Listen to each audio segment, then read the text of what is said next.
a few weeks ago, and I'm trying to remember how it came up in conversation, but the Bremerton Symphony came up in conversation on our show. We gave away tickets to their performance. Right. They were doing some advertising, and I made a crack about Bremerton, which I occasionally will do because I know they're not going to swim over here, although they could take the ferry. And, well, we found out a lot more about the Bremerton Symphony. It's a great symphony. Alan Futterman is here, and he is a Juilliard and Berkeley-trained classical musician who has played and conducted arts programs and symphonies all across the United States and Europe. Currently, Alan is the music director of the... And by the way, that's part of why I talked about him, is because I thought, I want to meet these guys. Even more currently, Alan is holding a weapon. A weapon at you. I think it's a paddle. I think you did paddle over here. I think he rode over here. I've arrived armed and dangerous. Welcome to the Bob Rivers Show. Thank you. Alan is the music director of the Bremerton Symphony, and they have 2 shows left on the 2011 calendar. And free financing, no interest payments till 2012. I don't know. I'm going to ask him. Here are the shows. Saturday, November 19th, The Passion of the Opera, and Saturday, December 10th, the Symphony performs their holiday concert. That'll be huge. Romance and Reformation. Thank you. Bremerton Symphony information is all up at bobrivers.com. Alan Futterman. Futterman. My grandfather been von Futterman, like my grandfather. I thought I was being cool. No, Futterman is good. Completely. Alan Futterman, welcome to the Bob Rivers Show. How are you, sir? Thank you so much. Well, thank you for having me. What an honor. Thank you for being here. Of course, first I have to chastise you. Yeah. Your exact words were, if that's the Bremerton Symphony, I will paddle over with one oar. And there's the oar. And here's the oar. You're handing across verbatim. Was this when they played some music and I thought it was fantastic? Yeah. And I thought your symphony would sound more like Hooterville. Right. Well, you know, on a good day, you never know. All right.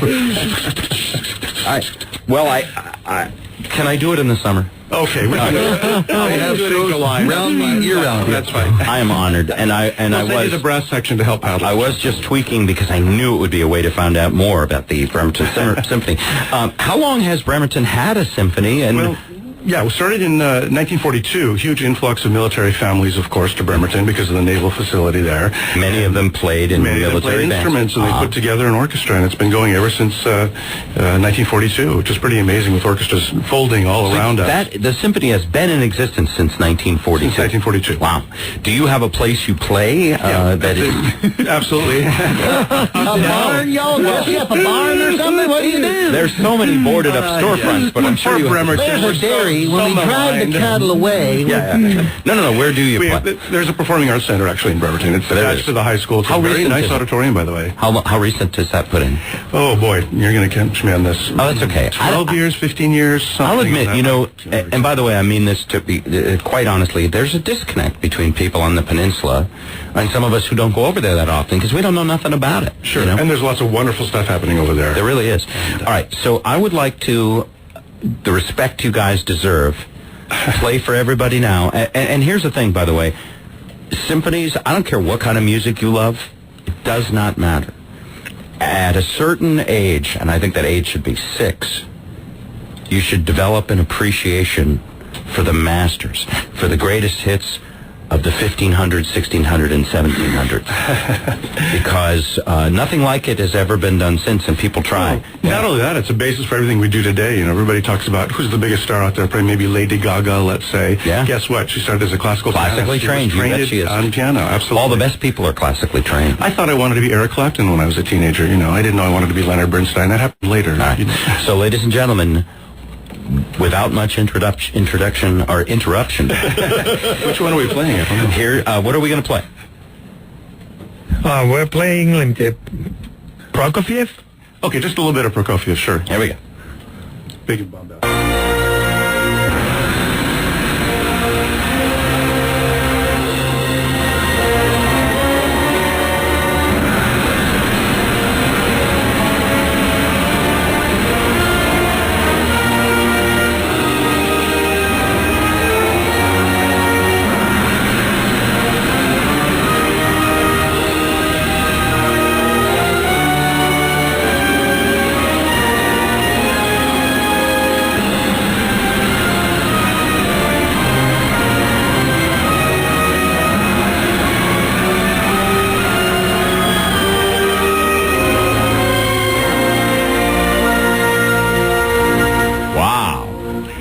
thanks. I've got to hand it to Bob Rivers. You know, I've been listening to KJR. Perhaps not every day, but I remember, I was a teenager in Seattle. I remember KJR 95 back in the 60s, and it's got to be the first time we've heard Prokofiev on KJR. Oh, yeah. Yay, Bob Rivers. That's impressive. Well, that's sweet of you for me, but it's really you, and it's amazing that you do this incredible thing. How about something else now, a different style? What do we have here? Well, I have a piece of mine, the Fiesta Mexicana. Maybe we can play some of that starting in about 4 minutes. Oh, Peter would love something that says Fiesta in it. I give you a quick how this started. I was in Mazatlan in the back streets. Truck came up to sell fresh oysters. Well, how do you advertise? You call your friends to get the band together. The band plays in the streets, and then everybody knows the fresh oysters have arrived. So I took some notes, and I didn't copy it note for note, but I did a similar style of music. So this is something you brought from Mexico back with you. I write something wherever I go. That was not an intestinal virus. Here it is. Yeah. This is a song. Here we go. The Bremerton Symphony, folks.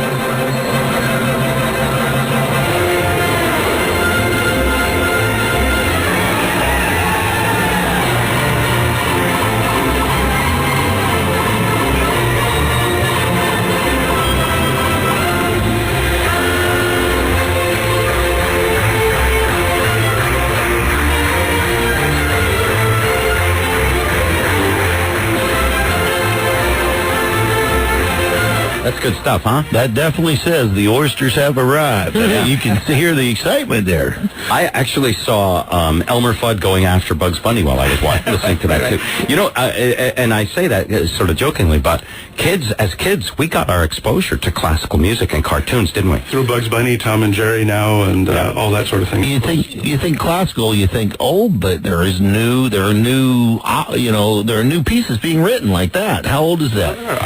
Maybe 8 years old. So that's, yeah. I went to the symphony last week. Matteo Messina wrote a symphony at Benaroya Hall, and it's like his 14th. And the guys, you guys are young. You're like the Beethovens. There's going to be 100 years from now that music. Let me ask that, because Alan Futterman, be honest. Is any of this new stuff, will it stand the test of time, or do we have to wait 300 years to find out? Oh, it'll take a while to find out, I think. Like Paul McCartney wrote a symphony. He did. Is it crap? No. Paul McCartney's songs will live as long as English is spoken. Very diplomatic. I didn't say you don't like his symphony. I didn't say you don't want to say anything on the public record. I love Paul McCartney. But you like Yesterday a lot better than the one he wrote today. Okay. Alan Futterman, Juilliard, Berkeley. When you first went into Juilliard, was that your first school?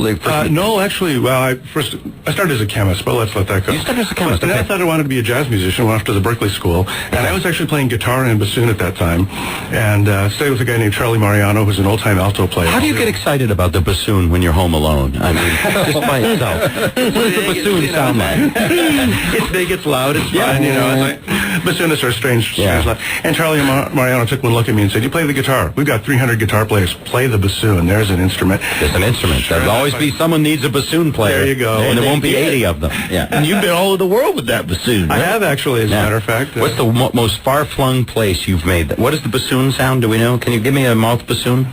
Boom, boom, boom, boom, boom. There's the bassoon. Sorry. Nice. Okay. Right, nice. The base of the woodwind section. What do we play?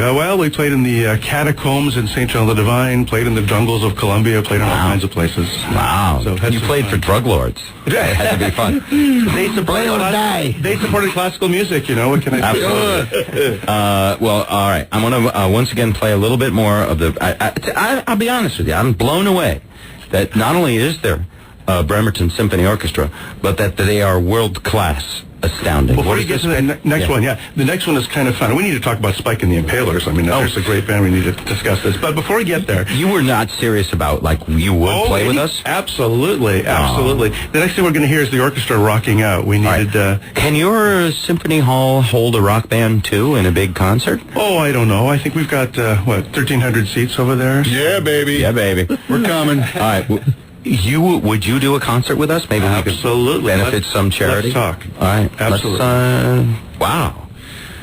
Are you sure? He's sure. We're sure. Worried about this. Yeah. I wasn't thinking it's a great. I heard that, but I wasn't going to hold Like it. Taylor's has needed some bassoon, I think. I've often told. I love the bassoon now. Well, there's funny. I just get something real quick here. Everybody thinks, classical music. Oh, it's old crusty people in their parlors listening to stuff. Hey, we're doing opera. What is it about? Well, I was listening to your show this morning, and of course, we're talking about serial cheaters and all that. So, what are we doing this weekend? Don Giovanni. Hey, the whole thing about Don Giovanni. Here's a guy. He had, let's see, 640 in Italy, 640 women in Italy. Sure. 230 somewhere else. 100,000,003 in Spain. Jesse James is a Giovanni wannabe. Well, they're all Will Chamberlain wannabes. Right. That, right. Yeah. But, what is opera about? It's great stuff. Yeah, it sure is. Okay.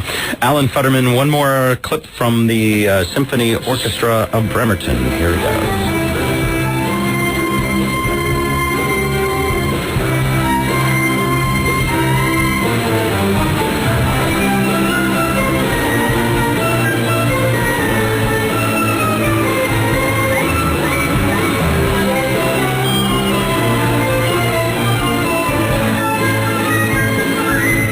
Good recordings. Do you recognize the song? I do. Where do I recognize it from? Led Zeppelin. Cashmere right there. Rocking out on Zeppelin, dancing. Yeah. There you go. We can do Cashmere together, that's for sure. Cashmere with Love Rain Over Me. Do you record this in your actual symphony hall? Yeah, that was actually a rehearsal take right there, but Yeah, awesome. absolutely. All right. It's great stuff. Lori Bradley is in studio getting ready for her show. Lori, do you love the symphony? I do. Do you take your kids? I have taken my children, yeah. Yeah. It's great stuff. It's timeless. Well, they love it. They do. They don't know that it's anything other than what they should be listening to. They love music, that's right. both of us. They have yet to be grabbed by a marketing machine and look for someone with piercings and a nose bone or whatever's going to be popular. They when haven't get to been be- Biebered yet. Yeah. Oh, no, my daughter has been Biebered. Oh, how old is she? recently. Oh. She's 8. 8? They She got has him a at 8. Bieber T-shirt, the whole thing. Yeah. It's sad. When do kids first get hooked by pop culture marketing? 6? Oh, no, it's younger than that. It is. It's pretty Yo, soon Gabba nowadays, Gabba, yeah, and, absolutely. Yeah, Thomas the Train and Bomb, Disney all gets a that. hold of them. Yeah. Right. And then the Wiggles and all of that. Oh, yeah. But as a parent, you can definitely introduce them to other things, and then they... Well, that's yeah. right. The other great thing about music is, music is what keeps kids in school. Hey, why did I go to high school? I went to high school because we did orchestra and jazz band before the other classes started. It wasn't language arts that brought me to school every day. I'm sorry Right. to say that. No, Language arts no, was that's wonderful. And we were talking about schools is having to great make for kids. cuts, and I jokingly said, "Who needs band?" But that's because I love That's band, what and I keeps was the kids joking. in school, absolutely. And without that kind of thing, if school is all drudgery and math, then who would want to go to school? Is it possible to have a career as a triangle player? Absolutely. If you're really good. Well, yeah, because I've noticed it's a real key thing. Joe, in the rock world, Joe does cowbell. Yeah, I'm a cowbell. And when we do our concert I'm with a the cowbeller. Bremerton Symphony, I'm into the he can't- rainstick. He can't play cow. What do you like, the rainstick? Oh, yeah. I have one of those. I got to in tell my you a office. story then. Do you? Oh, yeah. Last year we did a Mahler Symphony, incredible Mahler Symphony. It has the 3 hammer blows of death. Okay, takes a giant hammer. The hammer is about 4 feet long, and you play it on this monster table. And we found the guy who is the monster hammer player. Wow. Who flies around the country playing this with various orchestras, and he did an incredible job. We are going to do a Spike and the Impalers show with you. I don't know how the wind will put it together, but Joe will play the monster hammer of death, and anything else, anything else that just requires hitting something once in a while. That's all you need. That's what I do. Excellent. He plays a water gong. Water dog. Not quite, but it rhymes with it. All right. Very nice to meet you, Alan Futterman. And if anybody wants tickets to your upcoming shows, Saturday, November 19th, and then Saturday, December 10th, we'll put links up on our website, bobrivers.com. And how else do they get them? Thank you so much. Call the Bremerton Symphony office, or go to the website. So there's only one Bremerton. There's only one Bremerton Symphony. They'll find us. They will find you. Bob, why don't we give him the last word of the day today? All right. And at the end of every show, we have a last word of the day. I don't know if you're familiar with that. I am, of course. Okay. Whatever the word is, you can pull it out of wherever you want. Here it goes. I have to make it up. Yes. Any word. Oh, no, off the mic. we're not going to hand you Tempo. 95.7 Rock.